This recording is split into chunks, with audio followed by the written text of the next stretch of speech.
Sector 12 के firing कांड का चौंकाने वाला उद्भेदन।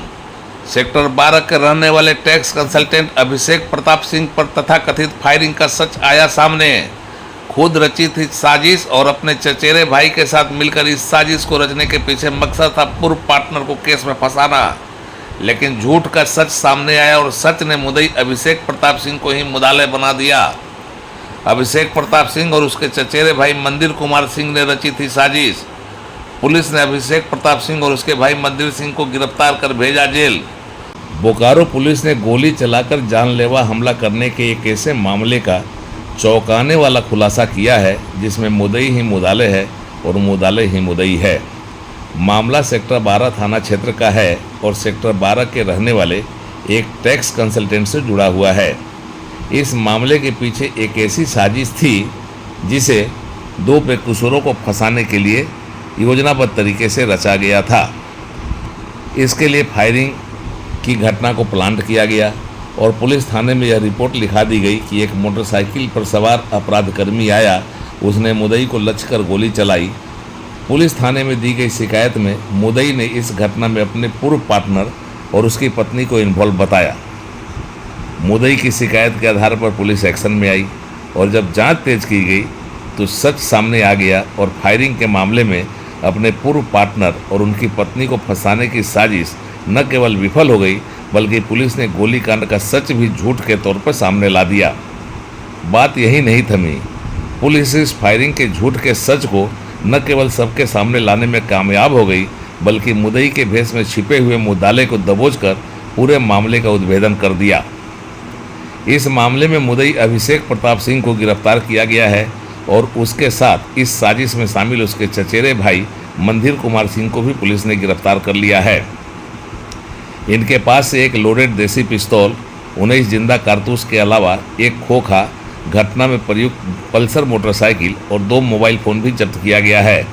इस तरह से अभिषेक प्रताप सिंह अपने चचेरे भाई के साथ मिलकर अपने पुराने बिजनेस पार्टनर चंद्रमोहन ओझा और उनकी पत्नी अर्चना ओझा को फंसाने की साजिश रची थी।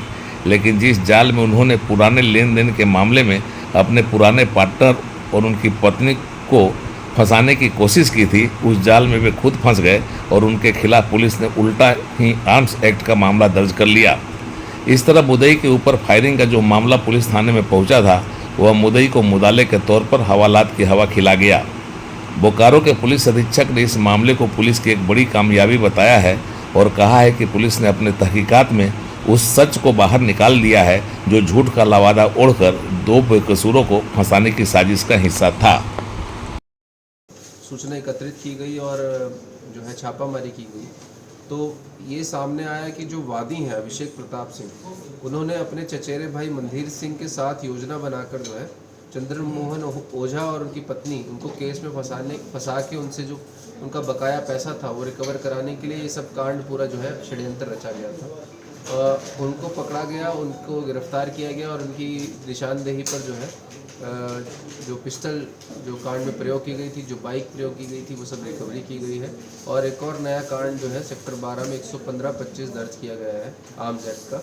जो गिरफ्तार अभियुक्त हैं अभिषेक प्रताप सिंह और मंदिर कुमार सिंह, जो कि उनके चचेरे भाई हैं, दोनों सेक्टर 12 के रहने वाले हैं। जब्त सामान की अगर हम बात करें तो एक लोडेड पिस्टल 7.62 mm की, 19 लगभग जिंदा गोली, एक खोखा बरामद हुआ है जो कि पहले दिन ही घटनास्थल से बरामद हुआ था। घटना में प्रयुक्त एक काला रंग का पल्सर मोटरसाइकिल और 2 मोबाइल फ़ोन जो है। तो एक पार्टनरशिप फर्म थी इन दोनों के साथ में। उसके बाद आपस में नहीं बनी तो पिछले कुछ टाइम से दोनों ने अलग हो गए थे, सेपरेट हो गए थे। बट ये जो पैसे पुराना बकाया है वो अभी भी इनके ऊपर पेंडिंग था और ये जो है इस दबाव में थे कि क्या करें, इनको लोन भी नहीं मिल रहा है, इनका सिविल स्कोर भी ख़राब हो गया। तो वो फ्रस्ट्रेशन में जो है बोलते हैं कि विनाश काल विपरीत बुद्धि, तो उसी तरह से उनके दिमाग में ऐसा आइडिया है और उन्होंने इस तरह का योजना बनाई। कहते हैं ना, विनाश काले विपरीत बुद्धि।